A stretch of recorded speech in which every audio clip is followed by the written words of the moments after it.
মিডিয়ার জন্য মানে যে মিডিয়াকে আমরা মুক্ত করতে চেয়েছিলাম আন্দোলনের মাধ্যমে, সেই মিডিয়া কি আদৌ মুক্ত হয়েছে? নব্য ফ্যাসিস্ট বিএনপি পরিত্যাগ করে আমরা এনসিপিতে যোগদান করেছি।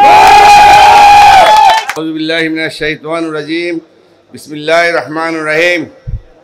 প্রিয় ভাইয়েরা, আমি একটা নতুন আঙ্গিকে এবং নতুন পর্যায়ে আপনাদের সামনে হাজির হয়েছি। এই জন্য আমি আপনাদের কাছে শুকরিয়া এবং আল্লাহর কাছে লাখ লাখ কৃতজ্ঞতা প্রকাশ করছি। এটার অর্থ হইল আমি এবং আমার সঙ্গী যারা আছে মিনিমাম ৫,০০০ লোক হবে। আমাদের মুরাদনগর অনেক ভাইরে আছে।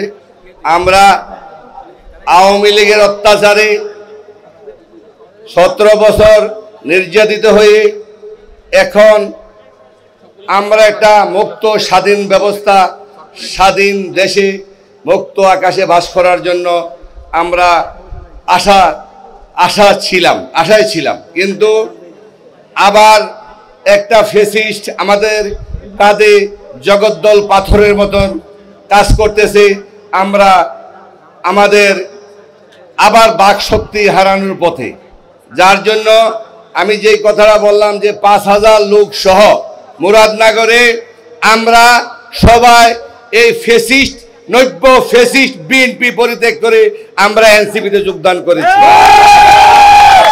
প্রিয় ভাইয়েরা, আপনারা জানেন এক ফ্যাসিস্ট হলো হাসিনা, আমরা দ্বিতীয় ফ্যাসিস্ট এখন বিএনপি, এবং তৃতীয় ফ্যাসিস্ট হলো মুরাদনগরে যে বিএনপির প্রার্থী আলহাজ হাজী কাজী শাহ মোফাজ্জল হোসেন সাহেব। এই তৃতীয় ফ্যাসিস্টের জ্বালায় আমরা অতিষ্ঠ হয়ে হামলা মামলা বিভিন্নভাবে অত্যাচারিত নির্যাতিত হয়ে মব সৃষ্টি করে, আপনারা জানেন এরকম বিভিন্ন অপকর্মের কারণে আমরা সবাই এনসিপিতে যোগদান করিয়াছি। কিছুদিন আগেও এক মহিলা সহ ৩ জন হত্যা হয় এবং রামচন্দ্রপুরে আরেক লোক হত্যা হয়, তারপরে দাররা হত্যা হয়। এই হত্যার মব সৃষ্টিকারী কারা আমরা জানতে চাই। তার জন্য আমরা মনে করি বাংলাদেশে সৎ, নির্ভেজাল এবং সততার পরীক্ষায় এনসিপি উত্তীর্ণ। তাই কেন উত্তীর্ণ? ২৪-এর গণ অভ্যুত্থানে হাজার হাজার ছাত্র মৃত্যু এবং হাজার হাজার ছেলের পঙ্গুত্ব বরণের মাধ্যমে আজকাল ছাত্ররা একটা নতুন বাংলাদেশ গড়ে তুলেছে। তো এই দুইটা একটা ফেসিস্ট চলে গেছে, আর একটা ফেসিস্ট যদি তাড়ানোর ব্যবস্থা করেন তাহলে আমরা নতুন বাংলাদেশের স্বাদ পাব। এই নতুন বাংলাদেশের স্বাদ পেতে হলে আমরা সবাই ঐক্যবদ্ধভাবে এনসিপির পক্ষে কাজ করতে হবে। তাই ভাইয়েরা, আমি বলতে চাই আপনারা সবাই ঐক্যবদ্ধভাবে সততার সাথে আমাদের এনসিপির যে নেতৃবৃন্দ আছে তাদের হাতকে শক্তিশালী করতে হবে। একটা বিষয় উল্লেখযোগ্য যে আমাদের মুরাদনগরের বর্তমান যে উপদেষ্টা সাহেব আসিফ মাহমুদ সজীব ভুইয়া সাহেব, ওনার বিশ্লেষণ করলে শেষ করা যাবে না। তাই ভাইয়েরা, আপনারা জানেন এই বাংলাদেশের ২৪-এর মহানায়কের মধ্যে আসিফ সাহেব সর্বাপেক্ষা সর্বোৎকৃষ্ট। তাই আমরা বলতে চাই এই আসিফ সাহেবের আদর্শ, আসিফ সাহেবের কল্যাণ, আসিফ সাহেবের কাজ সমস্ত কিছু বিবেচনা করে আমরা আসিফ সাহেবের সাথে যোগদান করিয়াছি। প্রিয় ভাইয়েরা, মুরাদনগরে গত ৫৩ বছরে যে উন্নয়ন হয় নাই, আসিফ সাহেব গত ৬ মাসে আমাদেরকে সে উন্নয়নের ছোঁয়া লাগিয়ে দিয়েছে, বাসিয়ে দিয়েছে, এবং আগামী আরো উন্নয়ন করার জন্য মুরাদনগরে উনি বিভিন্ন প্রজেক্ট হাত নিয়েছে। আমরা মুরাদনগর মানুষ অত্যন্ত কৃতজ্ঞ। ওনার সুস্বাস্থ্য কামনা করে এবং এনসিপি নেতৃবৃন্দুর সবার সুস্বাস্থ্য কামনা করে ষড়যন্ত্র হবে, ষড়যন্ত্র মোকাবেলা করে আমরা এগিয়ে যেতে হবে।